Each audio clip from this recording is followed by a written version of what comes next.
Barangkali yang berubah dari zaman ke zaman bukanlah misterinya, melainkan hanya nama yang diberikan manusia kepadanya. Semakin maju peradaban manusia, semakin besar pula rasa penasarannya terhadap kemungkinan adanya kehidupan non-manusia. Ilmu astronomi modern menemukan miliaran galaksi. Katanya masing-masing galaksi memiliki miliaran bintang, dan katanya banyak di antara mereka diperkirakan memiliki planet yang berada pada zona layak huni. Dalam skala kosmik sebesar itu, muncul pertanyaan ilmiah yang sangat serius. Apakah manusia benar-benar satu-satunya bentuk kehidupan sadar di alam semesta? Ia mulai menjadi diskusi akademik hingga pembahasan resmi lembaga-lembaga pertahanan dunia. Mengapa manusia modern yang hidup di era satelit, AI, dan eksplorasi antariksa justru kembali tertarik pada kemungkinan adanya realitas yang tidak sepenuhnya mampu dijelaskan oleh sains materialistik?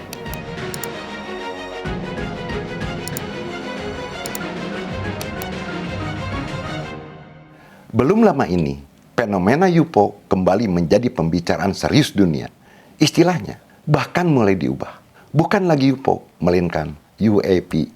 Perubahan istilah ini menarik, karena dunia modern mulai berhati-hati antara imajinasi, konspirasi, dan kemungkinan yang belum mampu dijelaskan ilmu pengetahuan. Pemerintah Amerika Serikat melalui Pentagon pernah merilis beberapa rekaman objek terbang misterius yang pergerakannya sulit dijelaskan secara logika penerbangan biasa. Objek-objek itu disinyalir bergerak tanpa suara, tanpa jejak panas yang lazim, bahkan dengan manuver yang sulit dipahami teknologi manusia hari ini. Beberapa pilot militer menggambarkannya sebagai sesuatu yang ada, tetapi terasa tidak sepenuhnya tunduk pada hukum fisika yang kita kenal. Dan menariknya, banyak kesaksian modern justru terdengar semakin dekat dengan deskripsi-deskripsi kuno tentang makhluk-makhluk tak kasat mata. Makhluk yang hadir tetapi samar, terlihat tetapi sulit disentuh, terdeteksi tetapi tidak benar-benar dipahami. Fenomena ini semakin besar ketika Amerika mulai membuka sebagian dokumen terkait UAP kepada publik. Presiden Amerika Serikat Donald Trump bahkan beberapa kali menyatakan akan mendorong pelepasan dokumen-dokumen pemerintah terkait UFO, UAP, dan kemungkinan kehidupan non-manusia. Dalam salah satu pernyataannya, Trump mengatakan bahwa publik memiliki ketertarikan besar terhadap fenomena ini, sehingga pemerintah perlu membuka lebih banyak informasi yang selama puluhan tahun tersimpan dalam arsip militer dan intelijen. Beberapa media Amerika bahkan melaporkan bahwa Pentagon mulai menyiapkan ratusan file, video, dan laporan lama terkait fenomena UAP untuk dipublikasikan secara bertahap. Minat publik terhadap isu ini begitu besar hingga situs Pentagon yang memuat arsip UAP dilaporkan dibanjiri ratusan juta kunjungan hanya dalam hitungan jam setelah dibuka. Dan yang lebih menarik, bahkan di kalangan pejabat Amerika sendiri muncul perbedaan cara memandang fenomena ini. Ada yang menganggapnya sekedar kesalahan identifikasi teknologi, ada yang menduga proyek rahasia militer. Ada pula yang mulai berbicara tentang kemungkinan kecerdasan non-manusia. Istilah yang terasa sangat abstrak secara ilmiah, tetapi sekaligus sangat misterius secara filosofis.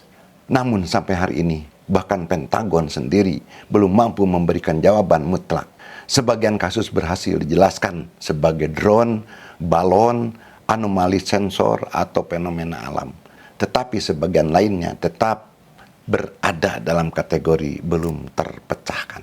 Dan justru disitulah manusia modern mulai kembali berhadapan dengan sesuatu yang telah menemani sejarah manusia sejak ribuan tahun lalu, yaitu rasa takjub terhadap yang tak terlihat. Di titik inilah manusia modern mulai memasuki wilayah yang sangat filosofis. Bagaimana jika yang selama ini dianggap sepenuhnya makhluk luar angkasa sebenarnya adalah sesuatu yang sejak lama sudah hidup dalam peradaban manusia, namun diberi nama berbeda di setiap zaman?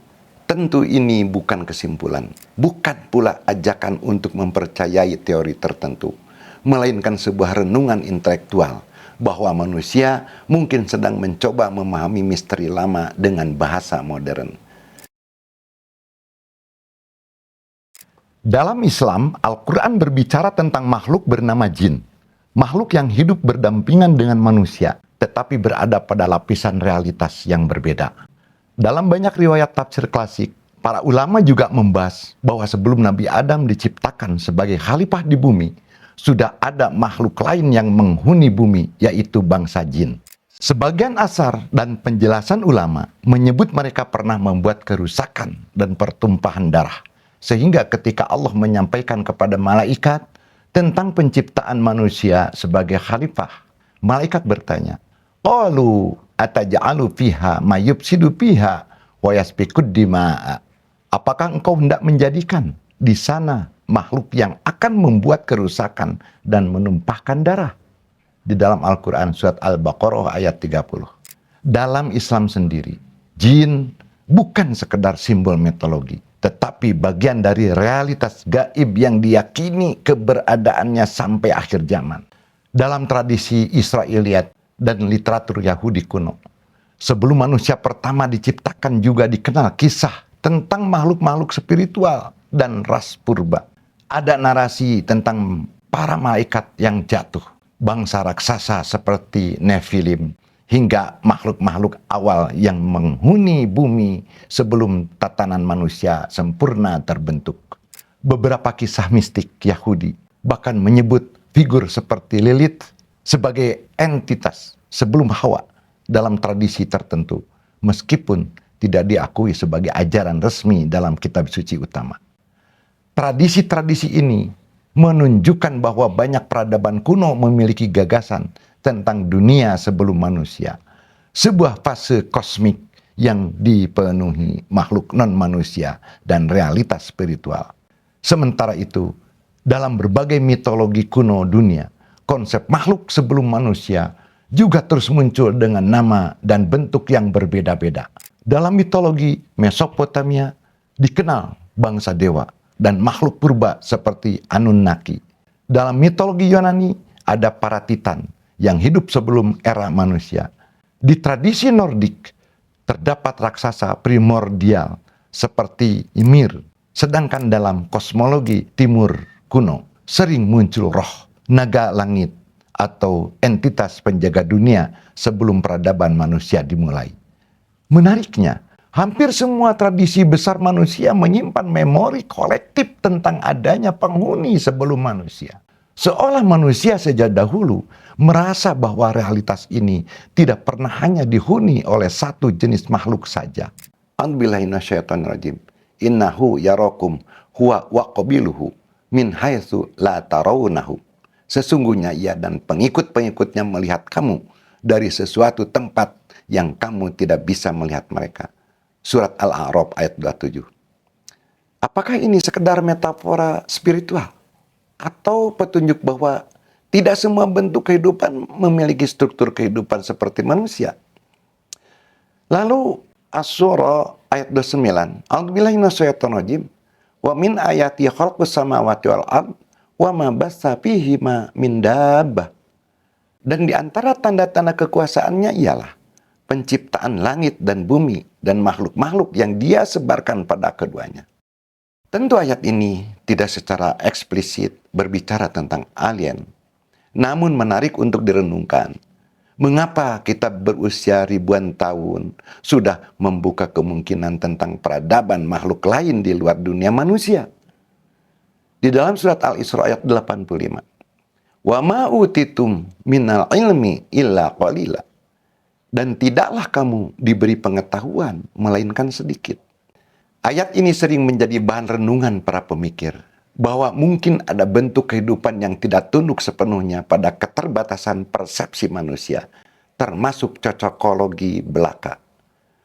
Bukan berarti setiap fenomena aneh adalah jin, dan bukan berarti UFO pasti makhluk gaib. Namun menarik untuk direnungkan bahwa kitab-kitab kuno telah lama berbicara tentang keberadaan makhluk yang melihat manusia, berinteraksi dengan manusia, namun tidak sepenuhnya terlihat oleh mata manusia. Hari ini dunia modern menyebutnya interdimensional being, sementara manusia kuno menyebutnya dengan bahasa spiritual. Mungkin yang berubah hanyalah istilahnya. Kita hidup di zaman yang sangat unik.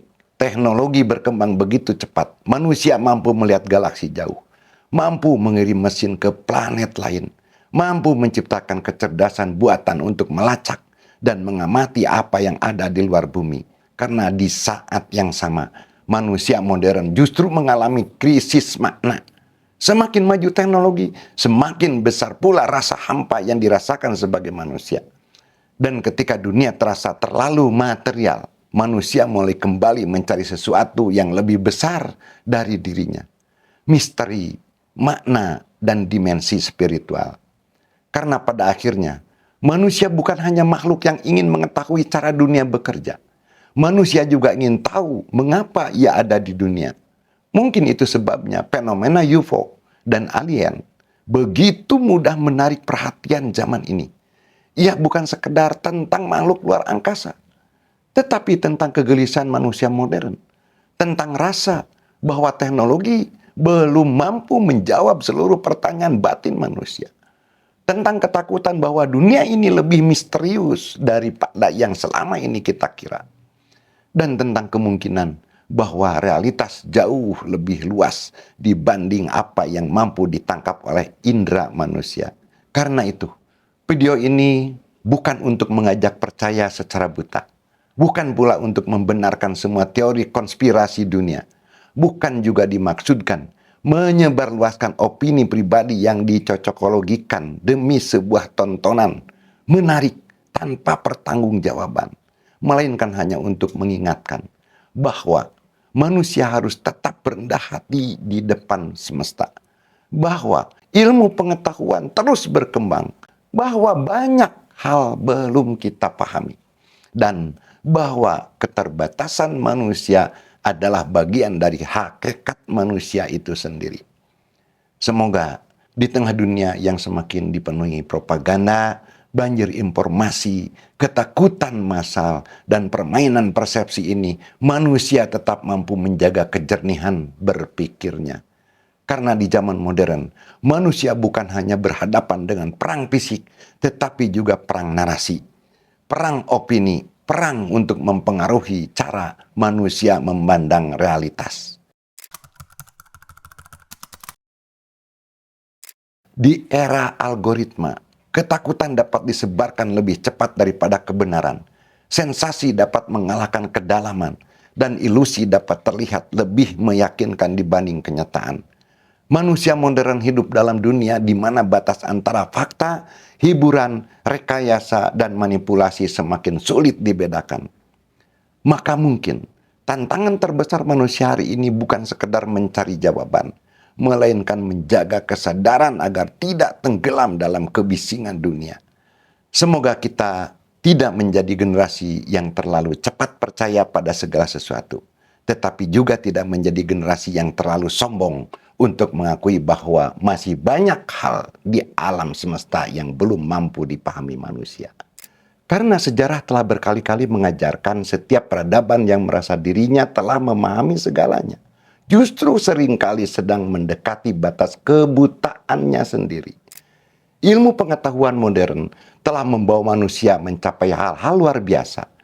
Manusia mampu memetakan genom, mengirim teleskop melampaui orbit bumi, mendeteksi gelombang gravitasi, menciptakan kecerdasan buatan, dan menghitung usia galaksi yang jaraknya miliaran tahun cahaya. Namun di saat yang sama, manusia masih belum sepenuhnya memahami kesadaran, realitas, dimensi, bahkan hakikat pikirannya sendiri. Semakin luas pengetahuan manusia, semakin terlihat pula luasnya wilayah misteri yang belum tersentuh. Dan mungkin disitulah letak kebijaksanaan sejati. Bukan pada keyakinan bahwa manusia telah mengetahui segalanya, melainkan pada kerendahan hati dan intelektual untuk mengakui keterbatasannya sendiri. Karena itu, fenomena UFO, alien, atau misteri-misteri dunia lainnya seharusnya tidak hanya menjadi hiburan ketakutan atau bahan sensasi semata, tetapi juga menjadi mengingat filosofis bahwa manusia masih hidup di alam semesta yang jauh lebih kompleks dibanding apa yang mampu dijelaskan oleh peradabannya hari ini. dan bahwa kemajuan teknologi tidak selalu berarti kematangan moral. Manusia bisa sangat maju dalam sains, tetapi tetap tersesat dalam makna. Manusia bisa mampu menjangkau luar angkasa, tetapi gagal memahami dirinya sendiri. Manusia bisa menciptakan mesin yang cerdas, namun kehilangan kebijaksanaan dalam menggunakan pikirannya. Semoga manusia modern tidak hanya berkembang dalam teknologi, tetapi juga bertumbuh dalam kesadaran. Tidak hanya memperluas pengetahuan, tetapi juga memperdalam kebijaksanaan. Tidak hanya sibuk mencari kehidupan di luar bumi, tetapi juga memperbaiki kehidupan di dalam dirinya sendiri.